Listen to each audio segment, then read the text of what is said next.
चाचा का समर्थन तो मिला, लेकिन मैनपुरी में पूर्व सपाइयों ने गणित बिगाड़ा। पूर्व सपाइयों को बीजेपी ने सौंपी चुनावी कमान। सपा के खिलाफ सपा के पुराने योद्धा, बीजेपी ने सौंपा स्पेशल टास्क। 2 नेताओं के कंधे पर जीत का दारोमदार।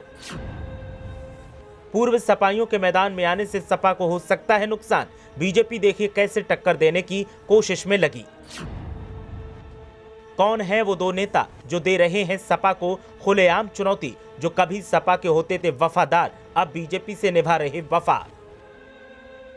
मैनपुरी लोकसभा उपचुनाव नाक का सवाल बनता जा रहा है। सपा हर हाल में कब्जा बरकरार रखना चाहती है, तो बीजेपी हर हाल में मैनपुरी जीतकर सपा की कमजोरी का ढिंढोरा पीटना चाहती है।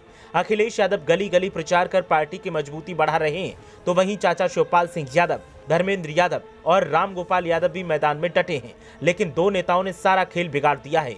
जो कभी सपा और नेताजी मुलायम सिंह यादव के सबसे करीबियों और भरोसेमंदों में शामिल थे, आज वही मैनपुरी में बीजेपी के लिए पालनहार का काम कर रहे हैं।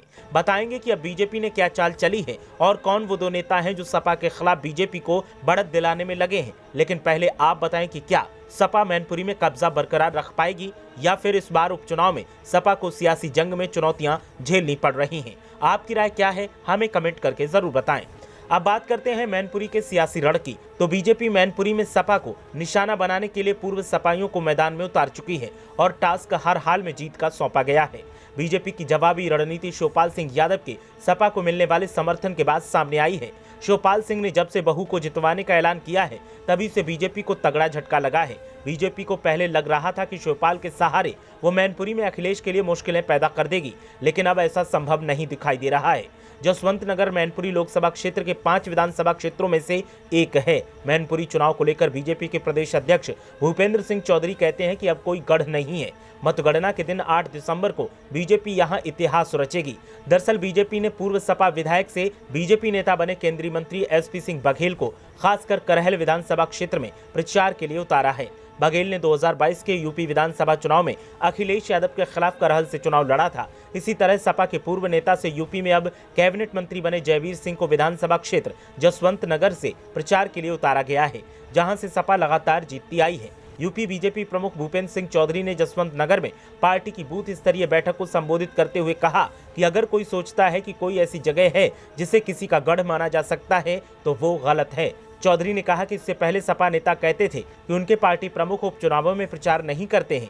बघेल को करहल में अखिलेश यादव ने उन्हें 67,504 मतों से हराया था, जो इस सीट के लिए अब तक का सबसे बड़ा अंतर था। लेकिन बीजेपी नेता जो सपा संस्थापक मुलायम सिंह यादव के पूर्व सुरक्षा अधिकारी रहे हैं, उन्होंने कहा कि वो विधानसभा चुनावों में लोगों के साथ तालमेल बनाने में कामयाब रहे हैं और इसे आगे बढ़ाने की कोशिश कर रहे हैं। विधानसभा चुनाव में उन्हें 80,962 वोट मिले थे। समाजवादी पार्टी के प्रमुख अखिलेश यादव और उनके चाचा शिवपाल सिंह तब से संयुक्त रूप से प्रचार कर रहे हैं, जब अखिलेश ने 20 नवंबर को सैफई में सालों के पारिवारिक झगड़े के बाद मंच पर शिवपाल के पैर छुए। बीजेपी को लगता है कि मैनपुरी में 2019 में जीत का जो अंतर बचा था, उसको और कम कर दिया गया है और इस बार उपचुनाव में बीजेपी बम्पर जीत हासिल कर मैनपुरी को अपना बना लेगी। लेकिन सपा का दावा है कि चाहे किसी को भी बीजेपी प्रचार के लिए लेकर आ जाए, जीत तो सपा को ही मिलेगी। अब देखना यह है कि दावा किसका सही साबित होता है और मतदान के बाद जब नतीजों का ऐलान होता है, तो किसके सिर जीत का ताज बंधता है। ब्यूरो रिपोर्ट, मीडिया हलचल।